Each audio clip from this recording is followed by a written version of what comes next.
சுவிசேஷ புஸ்தகம் 13ஆம் அதிகாரம் 8ஆம் வசனம்.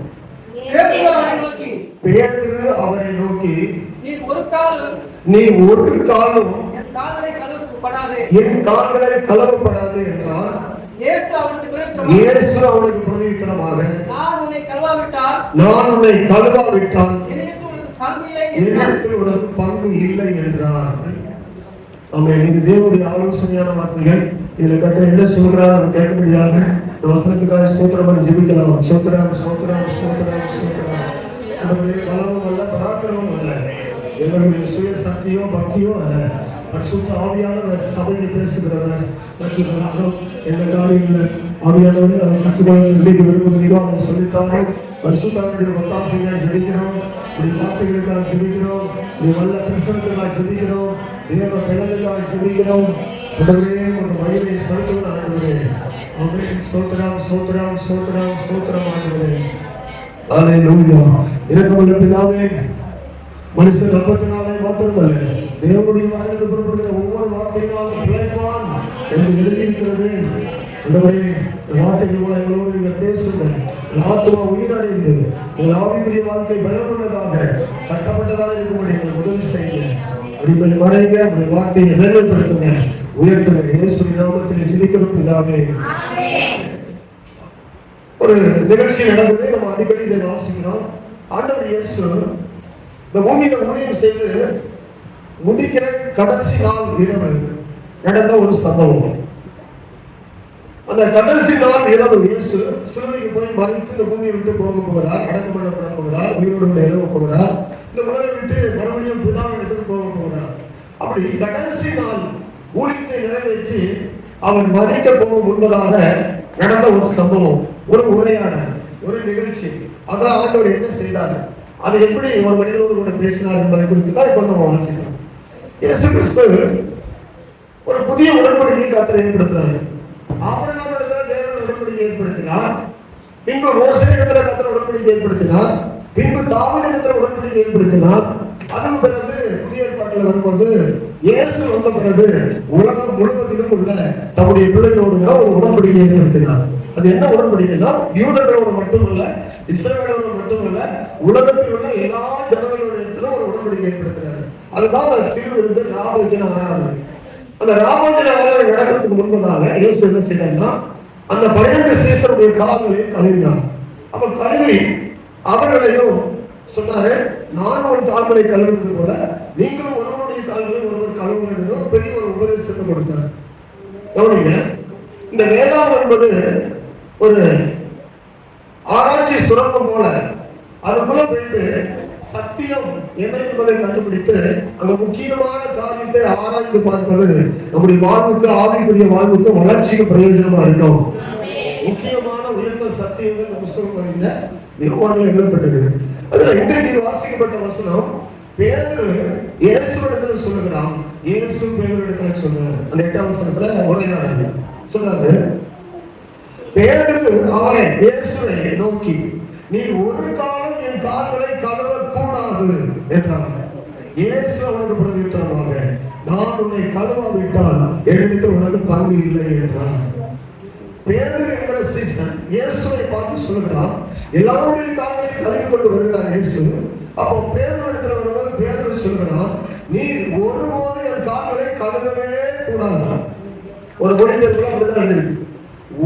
நீ கண்டிப்பா என்னுடைய கால்களை என்ன செய்யக்கூடாது, கழுவவே கூடாது அப்படின்னு சொல்லி ரொம்ப ஸ்ட்ராங்கா சொல்றான். அப்ப ஆண்டவர் சொல்றாரு, நீ அவ்வளவு உறுதியா சொல்றா, நான் சொல்றேன், நான் உன்னை கழுவாவிட்டால் என்னிடத்துல உனக்கு பங்கு இல்லை. நான் உன்னை கழுவாவிட்டால் என்னிடத்துல உனக்கு என்ன இல்லை சொல்றாரு.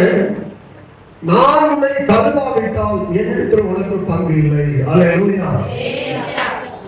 If I do not wash you, you have no part with me. என்னிடத்துல நீ பங்கு பண்ணா நான் உன் கால்களை கழுவணும். நீ என்னிடத்துல பங்குள்ளவனா இருக்கணும்னா நீ இந்த உபதேசத்தை கைக்கொள்ள வேண்டும். ஆமென். இந்த தேவனுக்கு ஒரு பெரிய ஆசீர்வாதம் வாக்குத்தத்தமாய் கொடுக்கப்பட்டிருக்கு. அல்லேலூயா.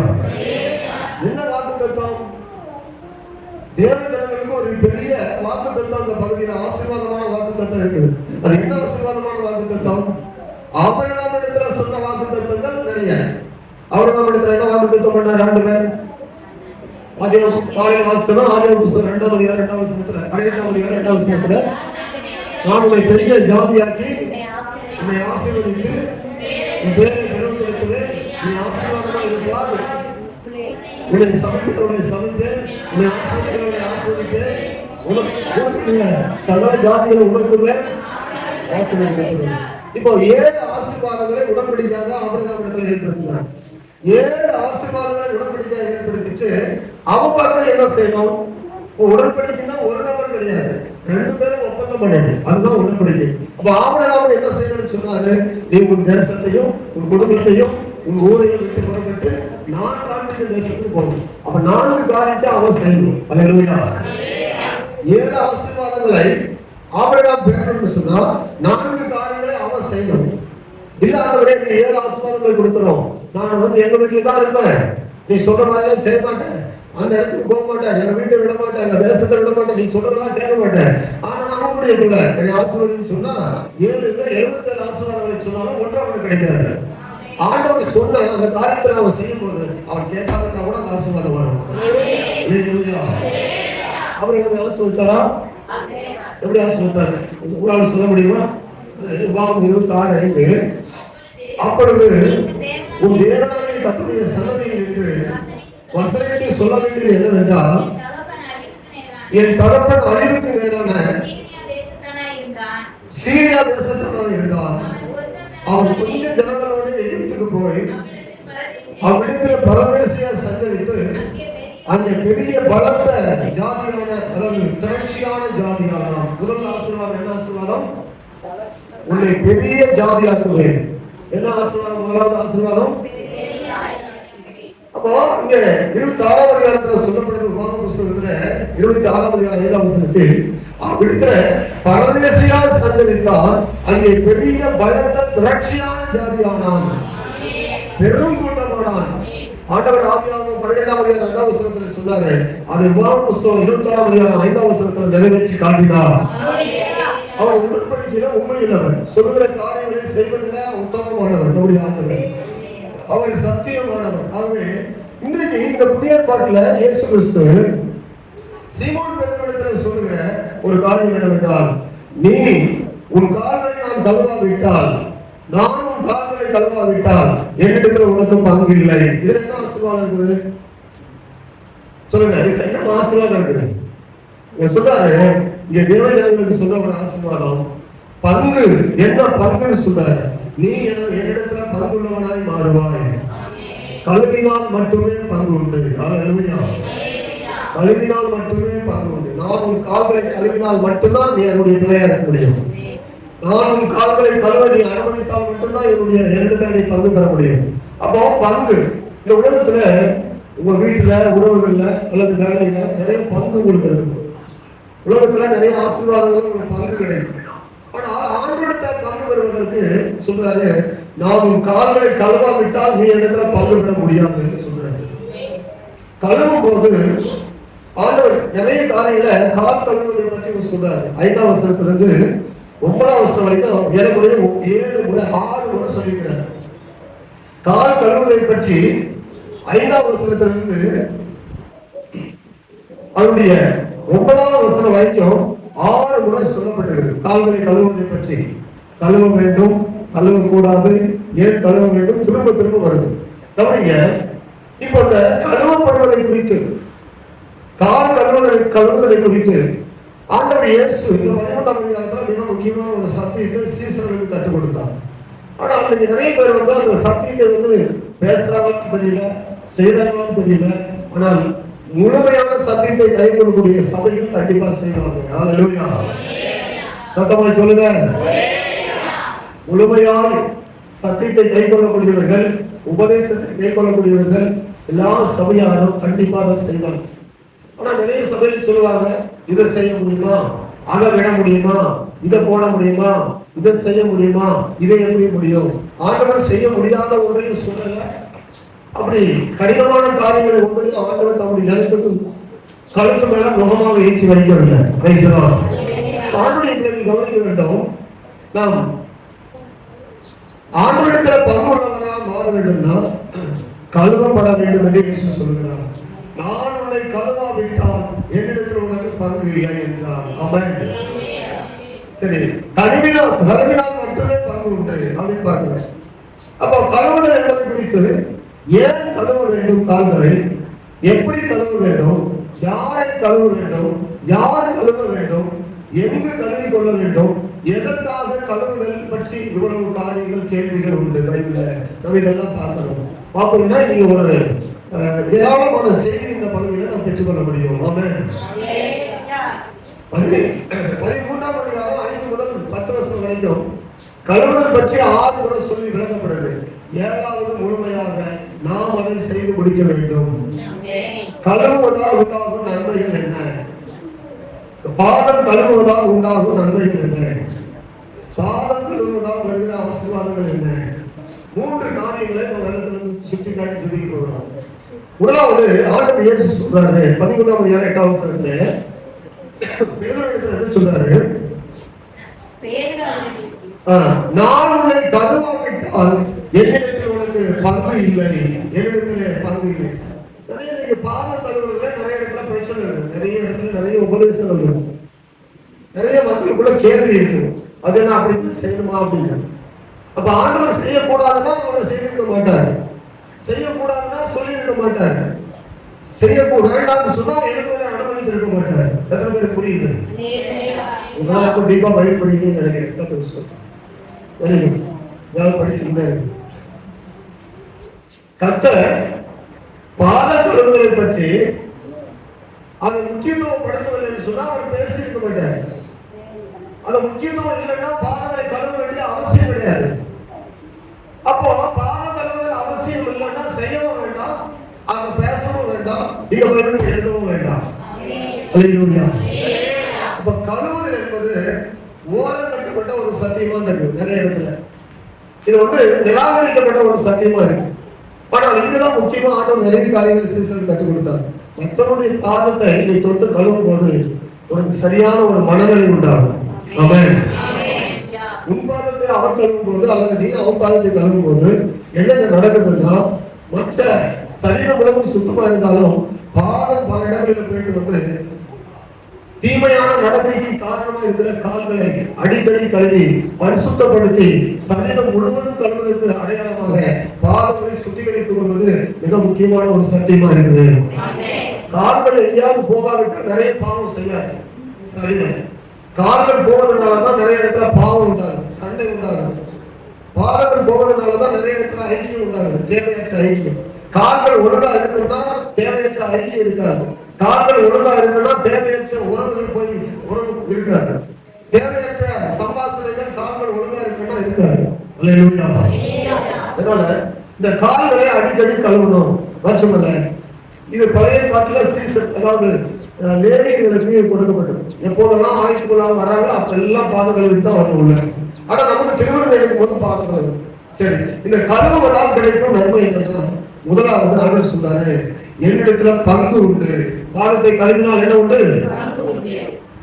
பாதம் கழுவாவிட்டால் பங்கு இல்லைன்னா அப்ப பாதம் கழுவினால் என்ன உண்டு? இதை 10ஆம் அதிகாரம் லூக்கா சுவிசேஷத்துல 42வது வசனத்துல பாருங்க. 10:42 வசனத்துல லூக்கா சுவிசேஷம் 10:42.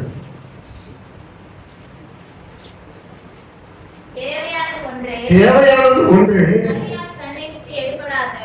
மரியாள் தன்னை விட்டு எடுபடாத நல்ல பங்கை தெரிந்து கொண்டால் என்றார். எடுபடாத பங்கு இதான் நல்ல பங்கு. ஆண்டவரோடு கூட என்னாலும் நம்ம அவர் வாசம் பண்ணும்படி அவரை ஏற்றுக்கொள்கிற ஒரு இடம்.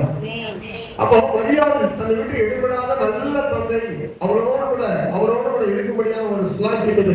அப்ப இங்க பேதுரு அதை சொல்றாங்க, நான் உன்னை கழுவினால் என்னோடு கூட நீ வாழ்வதற்கு, என்னோடு கூட ராஜ்யத்துல இருப்பதற்கு நல்ல பங்கு நித்திய ஜீவன்ல உனக்கு உண்டு சொல்றாரு. இது நல்ல பங்குன்னா என்ன அர்த்தம்? அழியாத பங்கு, மாறாத பங்கு. இந்த பூமியில எவ்வளவுதான் வீட்டுல சண்டை போட்டு சகோதர இடத்துல பொருட்களை வாங்கினாலும் ஒரு நாளைக்கு அழிந்துடும், செலவழிச்சிருக்கும், விட்டுட்டு தான் போகணும். ஆனால் மாறாத நல்ல பங்கு எதுன்னு சொன்னா, அழியாத பங்கு எதுன்னு சொன்னா, நித்தியமான பங்கு எதுன்னு சொன்னா, இயேசு கொடுத்த ஜீவன் அவரோட கூட வாழ்கிற வாழ்க்கை தான். நமக்கு அது தெரியாதனால புரியாதனால அது மதிப்பு நம்ம குறைவாக தான் இருக்கும் நினைப்போம். ஆனால் அவரோட கூட இருப்பதுதான் மிக முக்கியமான நல்ல பங்கு. முதலாவது அப்ப ராஜ்யத்தில் பங்கு பெறுவதுதான் நல்ல பங்கு. ஹல்லேலூயா. இந்த பங்கு என்ன பங்கு தெரியுமா? அவரோடு கூட தேவராஜ்யத்துல பங்கெடுக்க பாருங்க. அந்த வருவதற்கு ஆயத்தப்படுத்துவதுதான் இந்த கழுவுதல். அதுதான் நல்ல பங்கு சொல்றாரு பாருங்க. இன்னொரு வசனத்தை படித்தா நமக்கு புரியும். வெளிப்படுத்தின விசேஷம் 21ஆம் அதிகாரம் 8ஆம் வசனம். இது படிக்கும் போது அது புரியும்.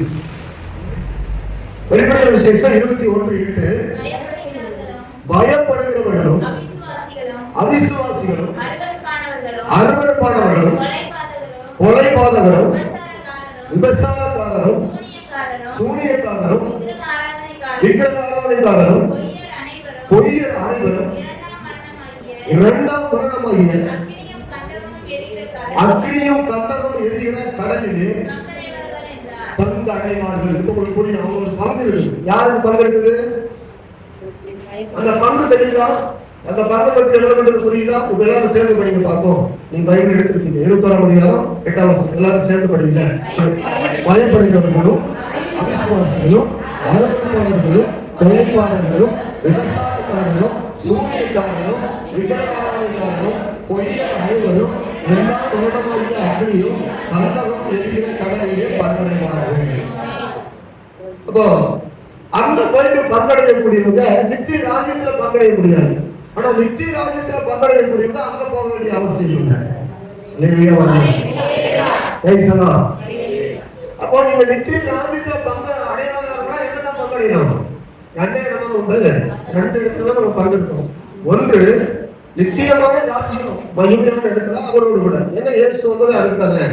ஒரு மனிதனையும் அந்த பயங்கரமான இடத்துல நித்திய அக்னியும் கந்தகமும் எரிகிற இடத்துல ஒரு மனிதனும் போய் விழுந்துட கூடாதுன்னு தான் அந்த பங்கை மாற்றி நல்ல பங்கா இருப்பதற்காக தான் ஆண்டவர் இயேசு இந்த பூமியில் வந்தார். அந்த பங்கு ஒரு மனசு அடையாது கூட அவர் வந்ததே அவன் வாழ்க்கையில பேசுறான். அப்ப நான் அந்த வாழ்க்கைக்கு போறதுக்கு தான் அந்த சபைக்கு வர ரட்சிக்கப்பட்டிருக்கிறேன், ஆராதிக்கிறேன், மனதில் இருக்கிறேன், ஞானசாரம் பெற்றுக்கிறேன், கர்த்தரோடு கூட ஒவ்வொரு நாளும் நடக்கிறேன், பைபிள் வாசிக்கிறேன், ஜெபிக்கிறேன். எங்க போனதுக்கு?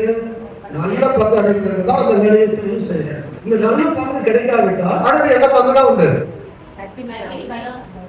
ஒரே ஒரு பங்கு தான் உண்டு. அது என்ன பங்கு?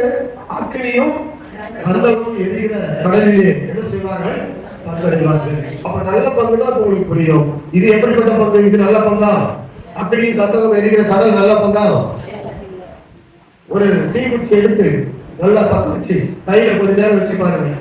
சின்னது தானே, கொஞ்ச நேரம் அந்த விரல வச்சு பாருங்க.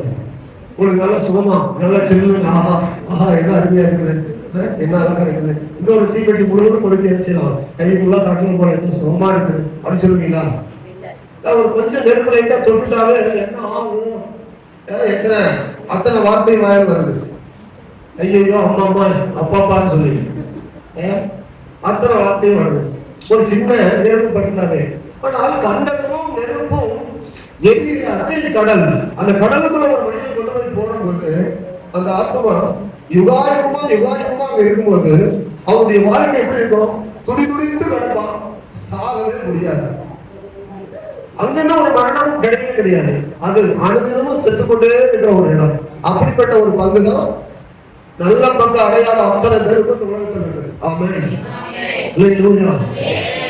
நம்ம எச்சரிக்கை அடைய வேண்டியது, நம்ம பயப்படைந்து கர்த்தரை பெற்றுக்கொள்ள வேண்டியது, நல்ல பங்கை பெற்றுக்கொள்ள வேண்டியது. ஆண்டவர் நமக்கு அழகா சொல்லி தராரு, அதுக்கான நேரத்தை கொடுத்திருக்கிறாரு. நிறைய காரியங்களை புரிந்து கொள்ள நம்முடைய வாழ்க்கையை ஒழுங்குபடுத்த நிறைய காலங்களை ஆண்டு கொடுத்திருக்கிறார். முதலாவது கழுவினால் நல்ல பங்கு. கழுவினால் என்ன பங்கு? சரி, கழுவினால் பங்கு சொல்லுவாங்க. கழுவினால் சரி, அடுத்து போவோம். அப்போஸ்தலர் நடவடிக்கைகள் 22ஆம் அதிகாரம் 16ஆம் வசனத்தில் 22:16 இப்பொழுது நீ தாமதிக்கிறது என்ன? நீ எழுந்து கர்த்தருடைய நாமத்தை தொழுது கொண்டு ஞானஸ்நானம் பெற்று உன் பாவங்கள் போக கழுவப்படு என்றார். அப்படிதான் வாசிக்கிறோம். இப்பொழுது நீ தாமதிக்கிறது என்ன? நீ எழுந்து கர்த்தருடைய நாமத்தை தொழுது கொண்டு ஞானஸ்நானம் பெற்று உன் பாவங்கள் போக கழுவப்படு என்றான். அல்லேலூயா.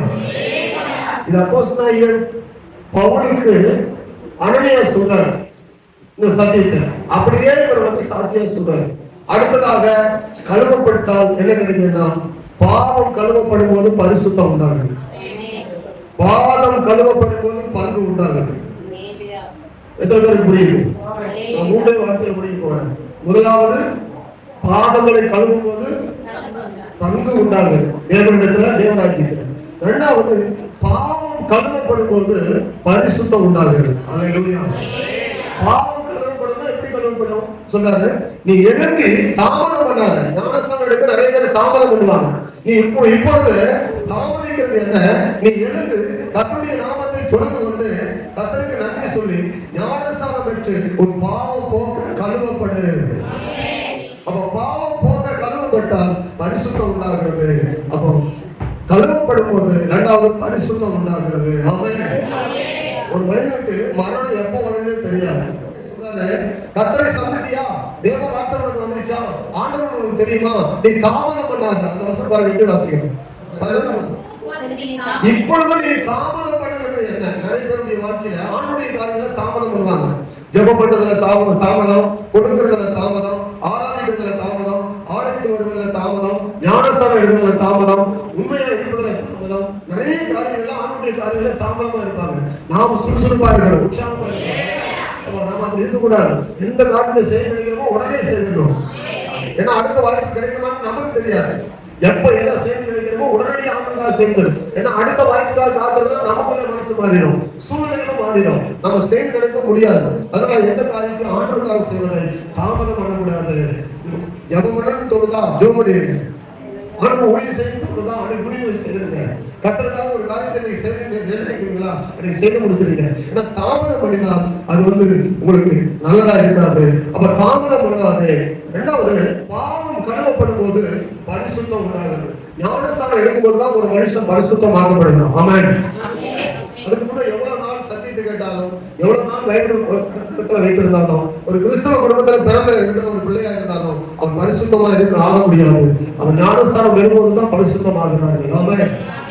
ஒன்று நிருபம், யோவான் எழுதின 1:1 நிருபத்துல, யோவான் எழுதின 1 நிருபத்துல 1 அதிகாரம் 7 வசனத்துல சொல்லப்படுது, அவர் ஒளியில் இருக்கிறது போல நாமும் ஒளியிலே நடந்தால் ஒருவரோடு ஒருவர் ஐக்கியப்பட்டிருப்போம். அவருடைய குமாரனாகிய இயேசு கிறிஸ்துவின் இரத்தம் சகல பாவங்களையும் நீக்கி நம்மை சுத்திகரிக்கிறது. கழுவின உடனே என்ன உண்டாகும்? ரத்தம் கழுவின போது என்ன உண்டாகுது? பாவம் கழுவப்பட்டால் சுத்திகரிப்பு உண்டாகும். சகல பாவங்களையும் கழுவி இயேசுவின் ரத்தம் நம்மை சுத்திகரிக்கும். ஆமென். பாவம் சுத்திகரிக்கப்பட எத்தனை கோயில் குளத்துக்கு போனாலும் பாவம் போகாது, எத்தனை தான தர்மங்களை பண்ணாலும் பாவம் போகாது. எவ்வளவு புண்ணியங்கள் பண்ணினோம், தர்மம் பண்ணினோம், நிறைய காரியங்களை செய்தோம். தெருவா மாடுகள் அலை ஒரு ஒரு காலையோ ஒரு மாட்டையோ வாங்கி விடுவதற்கு 75,000 ரூபாய் 80,000 ரூபாய் கொடுத்து வாங்கி தெருவில் விடுறான். அவன் என்னன்னா ஒரு மனுஷன் மறித்து போனா அவங்க பேர்ல ஒரு மாடு வாங்கி விட்டா இவங்க மோட்சத்துக்கு போயிடுவாங்க. மாடு வாங்கி விட்டா மோட்சத்துக்கு போயிடுவான். பாவநாசம் போனா பாவம் போயிடும். கோழி வாங்கி விட்டுட்டா பாவம் போயிடும். மனுஷன் அறியாமையும் கோழி ரத்தத்தை பாவம், அதாவது கோழியுடைய ரத்தம் பாவத்தை போகுமா? இல்ல மாட்டு காளையுடைய ரத்தம் பாவத்தை போகுமா? ஆட்டுக்கடாயினுடைய ரத்தம் பாவத்தை போகுமா? எந்த ரத்தமும் நம்ம சுத்திகரிக்காது என்று தெரிந்துதான் இயேசு கல்வாரி சிலுவையில் வந்து நமக்காக ரத்தம் சிந்தினார். நம்முடைய பாவம் போக வேண்டும் என்றால், நம்முடைய பாவம் கழுவப்பட வேண்டும் என்றால் இயேசு கிறிஸ்து சிலுவையில் அடிக்கப்பட வேண்டியதா இருந்தது. இயேசு சிலுவையில் அடிக்கப்பட்டபடினால நீங்களும் நானும் நிரபராதிகளா இருக்கிறோம், பாவம் கழுவப்பட்டிருக்கிறோம், பரிசுத்தவான்களா இருக்கிறோம், நித்திய ஜீவனுக்கு நம்ம தகுதியா இருக்கிறோம். ஆமென். கழுவப்பட்டு விட்டீங்கன்னா நீங்க பாக்கியவான்கள். எத்தனை பேர் பாவத்தை கழுவி இருக்கிறார் ஆண்டவர்? சத்தமா சொல்லுங்க. பாவம் கழுவினவர் பரிசுத்தமானவர்கள் மாத்திரம் சத்தமா சொல்லுவோம். சில பேர் எழுதுறாங்க, நான் பாவம் கழுவப்பட்டா அதுலையா நான் எழுதிட்டு வரேன் பாவம். அல்லேலூயா. கர்த்தருக்கு ஸ்தோத்திரம். இவங்க பாவம் கழுவப்பட்டதுக்கான அடையாளம் என்ன? அடையாளம் சொல்லுங்க. பாவம் கழுவப்பட்டதுக்கான அடையாளம் என்ன? பரிசுத்தம். அதான் ஞானஸ்நானம். அதனாலதான் பாவம் போக எழுதி கழுவப்படும்படியாக உடனடியாக ஞானஸ்நானம் பெற்றுக்கொள், தாமதிக்காத. இந்த சத்தியம் ஆண்டவர் இயேசு ஒவ்வொரு இடத்துல சொல்லிக் கொண்டே இருந்தார்.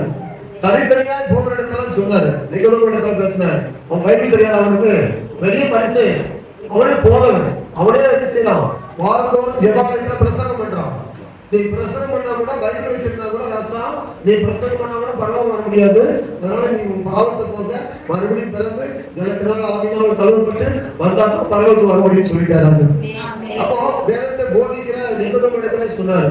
அவனிடத்துல பாவம் எது இருக்குதுன்னு சொல்லணும். அவன்கிட்ட பாவம் எதாவது இருந்துச்சா? இல்ல, கிடையாது. ஆனால் அவர் சொல்றது, மறுபடியும் பிறவாவிட்டா தேவராஜ்யத்தை என்ன செய்ய மாட்டாரு, காண மாட்டாரு. அல்லேலூயா. அப்படி பாவம் கழுவப்பட்ட பிறகு நமக்கு ஒரு தைரியம் உண்டாகுது. நான் இப்போது மரித்தாலும் தேவனோடு கூட இருப்பேன். என்ன பயமே இல்லை, மரணத்தை இல்லை குறித்து பயம் கிடையாது. மரண பயம் நம்ம எடுத்துக்கொள்ளப்படுது. மரணமானது இயேசுவின் நாமத்தில் என்ன செய்யப்பட்டது, மரணத்தினுடைய கூறு உடைக்கப்பட்டு விட்டது. இனி மரணமானது என்னை பயப்படுத்த முடியாது. நான் இயேசுவோடு வாழ்ந்து கொண்டிருக்கிறேன். இயேசு எனக்காக உயிரோடு இருக்கிறார். இயேசு மரணத்தை ஜெயித்த 3ஆம் நாள் உயிரோடு எழுந்திருக்கிறார். அல்லேலூயா. இது வந்து மதம் கிடையாது. இது என்ன கிடையாது, ஒரு மதத்தினுடைய போர்வைக்குள்ள நம்ம வர கிடையாது. இயேசு மரணத்தை ஜெயித்தால் நித்திய ஜீவனுக்கு போன பரலோகத்துக்கு, அந்த ஜீவனுக்கு போவதற்கான பாதை காட்டினார். அதுதான் கிறிஸ்தவ மார்க்கம். இயேசுவை ஆராதனைகளுக்கு கிடைக்கக்கூடிய ஒரு பெரிய சாக்கியம். ஆமென். ஆகவே இது கழுவப்படும் போது முதலாவது பாத்திரம் கழுவினால், அதாவது பங்கு கிடைக்கிறது. கால்களை கழுவினால், பாதம் கழுவினால் பங்கு கிடைக்கிறது. பாவம் கழுவப்பட்டால் பரிசுத்தம் கிடைக்கிறது. மூன்றாவது ஒரு காரியம், யோவான் சுவிசேஷம் 9ஆம் அதிகாரம் 11ஆம் வசனம். யோவான் சுவிசேஷம் 9ஆம் அதிகாரம் 11ஆம் வசனம். அவன் பிரதியுத்தரமாக இயேசு எனப்பட்ட ஒருவர் சேர் உண்டாக்கி என் கண்களின் மேல் பூசி நீ போய் சீலோவாம் குளத்திலே கழுவு என்றார். அப்படியே நான் போய் கழுவி பார்வை அடைந்தேன் என்றார். அல்லேலூயா. சொல்லப்படுது பாருங்க. அவன் பிரதியுத்தரமாக இயேசு இடப்பட்ட ஒருவர், அவர் யாருன்னு தெரியாது, பேர் வந்து இயேசு. நான் குருடனா இருந்தேன், அவர் என் கடையில வந்து சேர பூசும் போது அவர் பேர் கூட எனக்கு தெரியாது. அப்புறம் தான் நான் கேள்விப்பட்டேன் அவர் பேர் இயேசு. சொன்னாரு, இயேசு இடப்பட்ட ஒருவர் என் கடையில சேர பூசினார். அவர் சொன்னார், என்னை பார்த்து நீ போய் சிலோவாம் குளத்துல கழுவு, உங்க பார்வை வரணும்னு சொன்னாரு. நான் போய் அப்படியே கழுவினேன். இப்பொழுது கண்கள் திரண்டப்பட்டது, பார்வை உண்டாயிட்டது. அல்லேலூயா. இங்கே கழுவப்பட்டேன் காண்கிறேன். கழுவப்பட்டேன் என்ன செய்கிறேன், காண்கிறேன். மூன்று காரியம். முதலாவது கால்களை கழுவினால் அது என்ன சொல்லப்படுது, பாதம் கழுவினால் நல்ல பங்கு கிடைக்கிறது. பாவம் கழுவப்பட்டால் பரிசுத்தம் கிடைக்கிறது. கண்களை கழுவும் போது அதாவது பார்வை உண்டானது. அல்லேலூயா. அவன் கண்களை கழுவின போது கண்கள் வெளிச்சம் அடைந்தது, பார்வை அடைந்தான். கழுவினேன் காண்கிறேன் என்றான். ஆமென். சுருக்கமா சொல்றான், கழுவினேன் இப்பொழுது காண்கிறேன். கழுவப்பட்ட உடனே நல்ல கண்ணு நல்ல அழகா எனக்கு திறந்துருச்சு, இப்போ காண்கிறேன். மறுபடியும் கேட்கிறாங்க, இப்பதான் சொன்னேன், ஒரு சீசன் நேரடியா போய் இயேசு பின்பற்றிருப்பா. அவன் கூட அவன் பேசுறான், கண் திறக்கப்பட்டவன் பேசுறான். இயேசு என்னப்பட்டவன் இருந்தாரு, என் கண்ணுல சேர பூசினாரு, சிலோவாம் கழுவு என்றாரு. கழுவுன என் கண்கள் திறக்கப்பட்டுச்சு, நான் இப்ப காண்கிறேன். அப்ப கழுவின போதெல்லாம் ஒரு அதிசயம் நடந்து கொண்டே இருக்குது. கழுவும் போதெல்லாம் அற்புதம் நடந்து கொண்டே இருக்குது. பார்வை அடைஞ்சு சொல்றாரு. 9ஆம் அதிகாரம் 7ஆம் வசனத்துல ரொம்ப அழகா சொல்றாரு. 9:7 என்ன சொல்றாரு, நீ போய் சிலோவாம் குளத்திலே கழுவு என்றார். சிலோவாம் என்பதற்கு அனுபவப்பட்டவன் என்ற அர்த்தமாம். அப்படியே அவன் போய் கழுவி பார்வை அடைந்தவனாய் திரும்பி இயேசுவிடத்துல வந்தான். அல்லேலூயா. அவர் எங்க சொன்னாரோ அங்க போய் கழுவினான். அவர் எங்க சொன்னாரோ, இந்த எலிசாவிடத்துல வந்து கேட்டால நாகமான், எங்க ஊர்ல உள்ள சிரியா தேசத்துல உள்ள பர்பாரும் ஆரோவரும் நல்ல ஆறுகள் இல்லையா, நல்ல தண்ணி இருக்குது, செழிப்பான தண்ணி. அங்க கழுவி இருந்தா நான் வந்து இதை விட சுத்தமா இருக்க மாட்டேன்னா இந்த யோர்தானை தான் வந்து கழுவணுமான்னு சொல்லும் போது அவர் சொல்றத மாதிரி செய். அவர் எங்க போய் கழுவ சொல்றாரு அங்க கழுவு, அப்ப சுத்தமாகும். இல்லையா? இல்லைங்க, இயேசு ரத்தம் எல்லாவற்றுக்கும் மேலான ஆழ்மையாய் சுத்தப்பட்டது. ஆமா, கங்கை தண்ணி நாற்றம் எடுத்தது. வேற எந்த நதியும் நாற்றம் எடுத்திருக்கும். ஆனா இயேசுவின் ரத்தம் இன்றைக்கும் சுத்தம் பண்ண அநேகரை சுத்தம் பண்ணி கொண்டே இருக்குது. பச்சை ரத்தமாகவே இருக்குது, சுத்திகரிக்கிற ரத்தமாகவே இருக்குது, ஜீவன் கொடுக்கிற ரத்தமாகவே இருக்குது. அவங்க இடத்துல வருவனை பரிசுத்தமாக்கி கொண்டே இருக்கிறார். இயேசுடைய ரத்தத்துல பரிசுத்தத்தினுடைய வல்லமை இருந்து கொண்டே இருக்குது. உண்மை உண்மை மாறாத உண்மை. இயேசு ரத்தத்தால கழுவப்பட்டவங்க பரலோகத்துக்கு போவது உண்மை, இது மாறாது. ஆனால் இயேசு ரத்தத்தால கழுவப்படாவிட்டால் நடக்கும், பாவம் கழுவப்படாவிட்டால் நடக்கும், கால்கள் கழுவப்படாவிட்டால் நடக்கும், தேவனுடைய வார்த்தையின்படி கழுவாவிட்டால் நடக்கும். வாழ்நாள் முழுவதும் குருடுதான், வாழ்நாள் முழுவதும் என்னதான் குருட்டு வாழ்க்கைதான். வாழ்நாள் முழுவதும் பாவம் கழுவப்படாவிட்டா பாவத்தினுடைய அகமம் தான். வாழ்நாள் முழுவதும் கால் கழுவாவிட்டா என்ன செய்யாது? கத்தனுக்கு தான் பங்கு கிடைக்காது. அல்லேலூயா. சபையில பங்கு இருக்கும். கால்களை கழுவாவிட்டால் பாவம் கண்ணிடத்துல போயிட்டு வருது, அந்த உணர்வே கிடையாது. ஒவ்வொரு இடத்துலாம் மனசாட்சி இன்றி நிறைய காரியங்களை செய்யலாம். மறுபடியும் வந்து பாதம் கழுவும் போது சுத்தம் நமக்கு தேவைங்கிற ஒரு உணர்வு வருது. பாதம் கழுவி ஆமென் பாதத்துல தேவனுடைய பாதத்தில் அமர்ந்து பங்கு பெறுவோம் என்றால் நிச்சயமாகவே கிருபை கிடைக்கும். ஆமென். அல்லேலூயா. கழுவினால் கிடைப்பது பரிசுத்தம், பார்வை, நல்ல பங்கு கிடைக்கிறது. ஆகவே பரிசுத்தம் கிடைக்கிறது, பார்வை கிடைக்கிறது, பங்கு கிடைக்கிறது. இப்படிப்பட்ட ஒரு வாழ்க்கை இயேசு நம்மிடத்தில் வருவதற்கு இன்றைக்கு கொடுத்து கொண்டே இருக்கிறார். அல்லேலூயா. நம்ம இந்த ஜீவனை நீங்க பெற்றுக்கிறீங்க. இப்போ நம்ம கழுவணும். நம்ம கழுவணுமா கழுவக்கூடாதா? உங்களுக்கு தெரியுமா? இப்போ நம்ம ஏன் கழுவுறோம்னு தெரியுமா?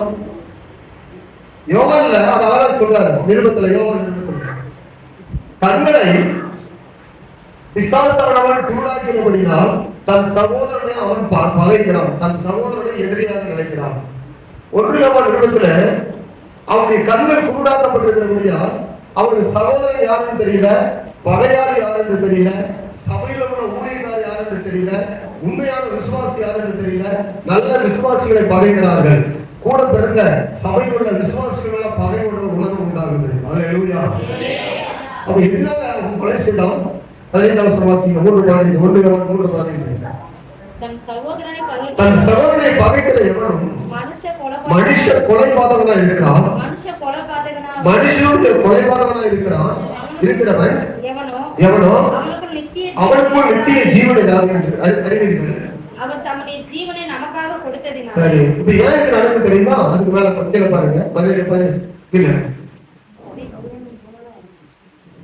ஏன் நடக்குதுன்னா கண்கள் குருடாக்கப்பட்டபடினால் என்று அழகா தெளிவா எழுதப்பட்டது. மனக்கண்கள், இருதய கண்கள். ஏன் அப்படி நடக்குதுன்னா அவன் சகோதரனை பகைக்க காரணம் அவனுடைய கண்கள் குருடாக்கப்பட்டபடினால் அவன் சகோதரனை பகைக்கிறான். சகோதர பகையாளி எவரும் குருடா இருக்கிறான். சகோதரனை பகைப்பது, அன்பு கூறுவதற்கு சண்டை போடுகிறான், அன்பு கூறுவதற்கு குறை சொல்லுகிறான். அல்லேலூயா. சட்டமா சொல்லுங்க. அல்லேலூயா. சுவாசிகள் ஒருவர் குறை இருந்தா கூட அவங்களை வந்து மன்னித்து அவங்க இடத்துல பேசி நீ செய்வது தவறுன்னு அவங்க கிட்ட தான் சொல்லணும். அவங்க செய்யற தவறு நமக்கு தெரிந்தாலும் கூட அவங்க கிட்ட நம்ம சொல்லணும். நீங்க செய்யற தவறு, நீங்க எப்படி அறியாம இருக்கிறீங்களா ஒரு தவறு, நீ பேசுவது தவறு, உங்களுடைய அன்பற்ற நடக்கை தவறு என்று சொல்லி அவங்க இடத்துல சொல்லி அவங்க திருத்தணும். விசுவாசியை பகைப்பது, அவங்க மேல கோபம் கொள்வது, அவங்க மேல பொறாமை கொள்வது குருட்டு, அதாவது கண்களா மனக்கண்கள் குருட்டாக்கப்பட்டதுக்கு சமமான ஒரு காரியம். ஆமென். விசுவாசிகளை பாருங்க, நிறைய இடத்துல ஒருவர் பகைப்பாங்க. தேவனுடைய ஜனங்கள் ஒருவர் பகைக்கிறார்கள். காரணம் என்று சொன்னா அவருடைய கண்கள் குருடாக்கப்பட்டிருக்கிறதுனால யார் பகைஞர் யார் சகோதரன் என்று அவங்க தெரியாம இருக்கிறாங்க. அதனாலதான் அவங்க அடிக்கடி வேத வசனத்தை கொண்டு நம்முடைய ஆவி ஆத்மா சரீரத்தை கழுவி நம்முடைய கண்களை பிரகாசமாக வைத்துக் கொள்ள வேண்டும். ஆமென். அல்லேலூயா. சரி, இந்த வசனத்தை நான் கண்டுபிடிச்சு உங்களுக்கு சொல்றேன். நம்ம கஷ்டப்பட்டு படிக்காதீங்க, சரிங்களா? அவன் ஏன் அப்படி கொலைபாதகனா மாறினான் என்றால் அந்த அவருடைய கண்கள் குருடாக்கப்பட்டபடினான். அதனாலதான் நம்ம அடிக்கடி நம்ம பாதங்களை கழுவி வேத வசனத்தை கொண்டு நம்முடைய ஆவி ஆத்மா சரீரத்தை கழுவி ஒவ்வொரு நாளும் வேத வசனத்தை வாசித்து அனுதினமும் மனம் திரும்ப வேண்டும். அல்லேலூயா. ஒவ்வொரு நாளும் மனவாட்டி சுத்திகரித்துக் கொள்ள வேண்டும். மனவாட்டி என்ன செய்யப்பட வேண்டும்? எபேசியர் 5ஆம் அதிகாரத்தில் நாம் வாசிக்கிறோம். எபேசியர் 5ஆம் அதிகாரத்தில் நாம் வாசிக்கிறோம். மனவாட்டி தன்னை சுத்திகரித்துக் கொள்கிறார், அடிக்கடி கழுவி கொள்கிறார். எதை வைத்து? 26 வசனம் 5:26 தாமரை திருவசனத்தை கொண்டு தண்ணீர் முழுங்கினார், அவன் சுத்திகரித்து பரிசுத்தமாக்குவதற்கும் தலைத்திரை முதலான ஒன்றும் இல்லாமல் பரிசுத்தமும் பிழையற்றதுமான மகிமையுள்ள சபையாக அதை பதக்கமும் நிறுத்திக் கொள்வதற்கும் தம்மை தாமே அதற்காக ஒப்புக் கொடுத்தார். திரு வசனத்தை கொண்டு அனுதினமும் நம்மை கழுவ வேண்டும். தண்ணீர் ஒதுக்கினால சுத்திகரித்தார் ஞானஸ்நானத்தால. இப்பொழுது வேத வசனத்தை கொண்டு நம்ம அனுதினமும் சுத்திகரித்துக் கொண்டு சுத்த மனசாட்சியோடு தேவனை ஆராதிக்கணும். எப்படி ஆராதிக்கணும்? உங்களை அறியாமல் உங்களுக்கு ஒரு பாவம் இருக்குன்னா ஆண்டு உணர்த்துவார், கவனிங்க. ஆனா மனசாட்சியை கடினப்படுத்தி விட்டு பாவத்தோடு துணிகரமா தேவனை ஆராதித்து அப்படியே போகக்கூடாது. பாவம் உண்டென்றா துணிகரமா போகக்கூடாது. அதை விட்டுவிட ஆண்டவரிடத்துல அறிக்கிட்டு பயத்தோடு பக்தியோடு ரகசிய பாவங்கள் நம்முடைய வாழ்க்கையில் இருக்கிற தேவையற்ற தொடர்புகளை துண்டித்துக் கொள்ள ஆண்டவரிடத்துல என்ன செய்ய வேண்டும்? பரிசுத்தப்படுத்த முடியாது கேட்க வேண்டும். ஆமென். ஒவ்வொரு நாளும் இந்த உலகம் நம்மை கரைப்படுத்த பார்த்து நல்ல ஷர்ட் போட்டு நல்ல ஒயிட் ஷர்ட்டா போட்டு தேய்ச்சி அயன் பண்ணிட்டு அப்படியே ரோட்ல போறான்னு எடுத்துக்கோங்களேன். முன்னாடி வரான் அந்த பைக்கார இப்படி வந்தா முன்னாடி போனா அந்த டயர்ல இருந்த சேர் வந்து இங்க அடிச்சு பார்த்தீங்கன்னா ஒரு கரையாயிடுச்சு. நான் எடுத்து பார்த்தா ஏன்னா இன்னைக்கு தான் 10 ரூபா கொடுத்து தேய்ச்சிட்டு வந்து ஷர்ட்டை இப்பதான் சுத்தமா பண்ணி போட்டு வரேன். அப்ப உலகத்துல போகும்போது உடனே கரையாகுது. இன்னைக்கு நிறைய பேருடைய வாழ்க்கையில உலகத்துல போகும்போது கரைப்படுத்தி கொள்றாங்க. கரை அறிய கொண்டே இருக்குது. உலகம் நம்மை கரைப்படுத்த பிரயாசப்பட்டு கொண்டே இருக்குது. அவருடைய வேத வசனத்தை கொண்டு நம்முடைய வாழ்க்கையை பரிசுத்தமாய் காத்துக் கொள்ள வேண்டும். அல்லேலூயா. கழுவப்படாமல் என்ன செய்ய வேண்டும்? கழுவி சுத்திகரித்துக் கொள்ள வேண்டும். ஆமென். பாவம் இல்லை என்று சொல்வானால் அவன் தன்னைத்தானே என்ன செய்வான்? வஞ்சிக்கிறவனா இருப்பான். எனக்குள்ள பாவம் உண்டு சொன்னால் ஆண்டவரே என்னை கழுவும் என்று சொல்லுவாங்க. எனக்குள்ள பாவமே இல்லைன்னு சொன்னால் அவன் வந்து கழுவப்படவே வேண்டாம். பைபிள் வேதம் சொல்கிறது அவன் தன்னைத்தானே வஞ்சிக்கிறவனா இருப்பான். ஆண்டவரை பொய்யாக்குவான். ஆமென். ஆண்டவர் உண்மை இல்லவர். அவருடைய ரத்தத்தால நம்ம கழுவப்பட இயேசு சிலுவையில் ரத்தத்தை சிந்தினார். அது மட்டுமல்ல அவர் கால்களை கழுவும்படியா சொல்லியிருக்கிறார். நம்முடைய பாவம் போக ஞானஸ்நானம் பெற்று அவருடைய ரத்தத்தை கொண்டு விசுவாசித்து தண்ணீர் குடிக்கிறார் சுத்திகரிக்கும்படியா சொல்லியிருக்கிறாரு. இந்த உபதேசம் நம்முடைய வாழ்வுக்கு நல்ல பங்குக்கும் நல்ல பரிசுத்தத்துக்கும் நல்ல தெளிவான பார்வைக்கும் நம்மை நடக்கும். அல்லேலூயா. நல்ல தெளிவான பார்வை. எப்படிப்பட்ட பார்வை? அரைக்குறையா பார்த்தீங்கன்னா கஷ்டம். நல்ல பார்வை தெளிவா இருக்கணும்.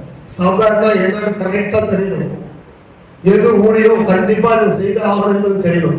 எது செய்யக்கூடாதுன்னு நமக்கு தெரியணும். நிறைய குருட்டாட்டம் முடித்த ஆமா ஆணுடைய பிள்ளைகள் சொல்லப்படுகிற கிறிஸ்தவர்கள் நிறைய இருக்கிறாங்க. எங்க கொடுக்கணும் எப்படி ஊழியம் செய்யப்படுதுன்னு கூட தெரியாம இருக்கிறாங்க. கர்த்தருடைய ஸ்தோத்திரம். அல்லேலூயா. ஆமா ஊழியம் எது உண்மையானது, எந்த ஊழியம் செய்யப்படணும், எந்த ஊழியத்துக்கு எவ்வளவு கொடுக்கணும், ஊழியத்தை எப்படி தாங்கணும் என்பது கண்கள் நிறைய பேருக்கு தெரியல. அதனால லட்சக்கணக்கான கோடிக்கணக்கான ஒவ்வொரு சில இடத்துல கொண்டு போய் கொட்டி கொண்டிருக்கிறாங்க. சில ஊழியக்கார கிராமங்கள்ல அடுத்த நேரத்துக்கு சாப்பாட்டு கூட கஷ்டப்பட்டு அவதான் உண்மையா ஊழியர்களை செய்து கொண்டிருக்கிறாங்க. நம்முடைய பிள்ளைகள் இன்னைக்கு தேசத்தில் உள்ள கிறிஸ்தவர்களுக்கு நிறைய பேருக்கு கண்கள்ல பார்வை கிடையாது. எது ஊழியனே தெரியல. டிவியில உட்கார்ந்துட்டு நல்ல கோட் ஷீட்டை போட்டு நல்ல ஏசியாரில உட்கார்ந்துட்டு மன ஒழுக்கத்தை பற்றி பேசி நான் உன்னை ஆசீர்வதிக்கிறேன், நான் உனக்காக ஜெபம் பண்றேன்னா உங்களுக்கு ஆசீர்வாதம் வந்து நிறைய பேர் நினைக்கிறாங்க. ஆமா கிராமத்துல வேற சிந்தி நல்ல ஒரு செப்பல் கூட பாதத்துல இல்லாமல் தேவராஜ்யத்தை அறிவித்து கொடுக்குற தேவ மனிதர்கள் எத்தனை பேர் கஷ்டப்பட்டு கொடுக்குறாங்க. அப்ப எது ஊழியம்னே தெரியல, யாருக்கு கொடுக்கணும்னே தெரியல, எவ்வளவு கொடுக்கணும்னே தெரியல, எப்படி ஆதரிக்கணும்னே தெரியல. கிறிஸ்தவர்களுக்கு மத்தியில நிறைய குருட்டாட்டம், கண்கள்ல பார்வை இல்லாம தெளிவ வச்சிருக்கிறாங்க. நம்முடைய கண் எப்போதுமே தெளிவா இருக்கணும். சொல்லுங்க. அவங்க நல்லா உதவி செய்யணும். என்ன செய்யணும்? உண்மையுள்ளவர்களுக்கு நல்லா உதவி செய்து பழகணும். உத்தமமான ஊழியர்களை கண்டுபிடிக்கணும். உண்மையா ஊழியர் செய்கிற மக்களை தேசத்துல கண்டுபிடிக்கணும். கிறிஸ்தவர்களுக்கு கண்கள் தெரியல. அனைவருடைய கண்கள் பார்வை சரியில்லை. எது ஊழியர்னே தெரியல, எதை செய்யணும் தெரியல, எவன் ஊழியர் செய்யறான்னு தெரியல, யாரு செய்யணும் தெரியல, எது உண்மையான சமணம் தெரியல, எங்க ஆவியானவர்களான்னு கண்டுபிடிக்க முடியல. கண்கள் குருடாக்கப்பட்டிருக்குது. நம்முடைய கண்கள் தெளிவா இருக்க வேண்டும். நம்முடைய கண்கள் பிரகாசமா இருக்கணும். அதனாலதான் அப்போஸ்தலன் பவுல் சொல்றாரு, அதாவது எபேசியர்ல முதலில் சொல்றாரு, கண்கள் எப்படி இருக்கணும்? பிரகாசமான மனக்கண்கள். 1ஆம் அதிகாரம் எபேசியர்ல 19ஆம் வசனத்துல ஜெபிக்கிறாரு, நம்முடைய கண்கள்ல ரொம்ப பிரகாசம் இருக்கணும். ஆண்டுடைய பிள்ளைகளை தாம் கிறிஸ்துவை மரித்தோரிலிருந்து எழுப்பின தேவன் அவரிடத்தில் நடப்பித்த தம்முடைய பலத்த சத்தத்தின் வல்லமைப்படியே விசுவாசிக்கிறவர்களாகிய நம்மிடத்திலே காண்பிக்கும் தம்முடைய வல்லமையில் மகா மேன்மையான மகத்துவம் என்னதென்றும் நீங்கள் அறியும்படிக்கு அவர் உங்களுக்கு பிரகாசமான மனக்கண்களை கொடுக்க வேண்டும் என்று வேண்டிக் கொள்கிறார். என்ன கண்கள் வேண்டும்? பிரகாசமான மனக்கண். ஒரு தெளிவா தெரியணும் என்ன நடக்குது ஊழியத்துல, தேசத்துல என்ன நடக்குது, சபையில என்ன செய்யறாங்க, இந்த ஊழியத்தை இப்படிதான் இருக்குமா, கட்டுரை பிள்ளைகள் எல்லாம் செய்வது சரிதானா, இதெல்லாம் என்ன மாயமானமா, இதெல்லாம் உண்மையான ஆராதனையா என்று சொல்லி நிறைய பொய் போனவர்கள் ஏராளம் வந்து கொண்டு நம்ம சுற்றிலும் நிறைய அவிசுவாசமான மக்களுடைய கூட்டம் பெருகி கொண்டிருக்குது. நம்முடைய வாழ்க்கையில நம்ம தெளிவா இருக்க வேண்டும். உண்மையான காரியத்துக்கு நம்ம தோல் கொடுக்கிறவங்களா இருக்க வேண்டும். அல்லேலூயா. நம்ம உண்மையான காரியங்களுக்கு தோல் கொடுத்து நிற்கும் போது பரலோகம் உங்களை பார்க்கக்கூடியதா இருக்கும். உங்களுடைய பார்வை சரியானதாய் நீங்க கேட்கணும், ஆண்டவரே என்னுடைய பார்வை சரியாக என் மனக்கண்களை கழுவி சுத்திகரியும் என்று சொல்லி கேட்கும் போது மனக்கண்கள் பிரகாசமா இருந்தா எல்லாரையும் தெளிவாய் காண்போம். ஒரு கண்ணை தொட்டுட்டு என்ன சொல்றாரு, எதையா பாக்குறியாப்பா அப்படின்னு கேட்டா சொல்றாரு, என்னது நடக்கிற மனிதர்களை மரங்களை போல காண்கிறேன். சிலருடைய பார்வை சரியில்லாதனால நல்ல விசுவாசிகளை கூட நல்ல விசுவாசிகளா பார்க்க முடியல. ஸ்தோத்திரம். நல்ல ஊழியக்காரர்களை கூட நல்ல ஊழியக்காரர்களாக பார்க்க முடியல. அவன் என்ன செய்யறான்னு அவனுக்கு தெரியல. மரங்களை போல காண்றான். எதை போல காண்றான்? அவனை பற்றி உண்மைத்தன்மையே தெரியல. மரம் போல இருக்கிறான் அப்படின்னு சொல்லி அப்ப உண்மையான பாரு மறுபடியும் கை வைக்கிறாரு.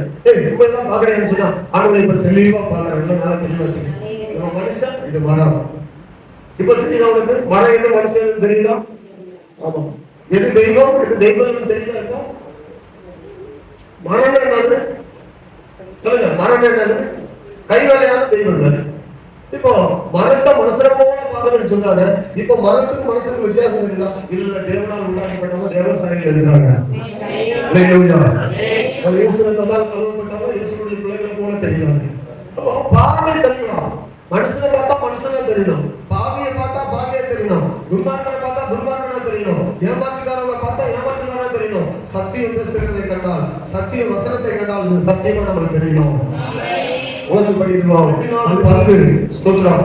அவன் கிடைக்கிற காரியங்கள் உண்மையான பங்கு கிடைக்கும். கல்வினால் பரிசுத்தம் கிடைக்கும், பார்வை கிடைக்கும். கழுவப்படாம இருந்தா பாவத்தோடு தான் சுத்தி கொண்டிருக்கணும். ஒரு தேவ பிள்ளை ஞானஸ்தானம் எடுக்காம ஒரு மனுஷன் சுத்தி கொண்டிருந்தா அவன் பாவத்தை அவன்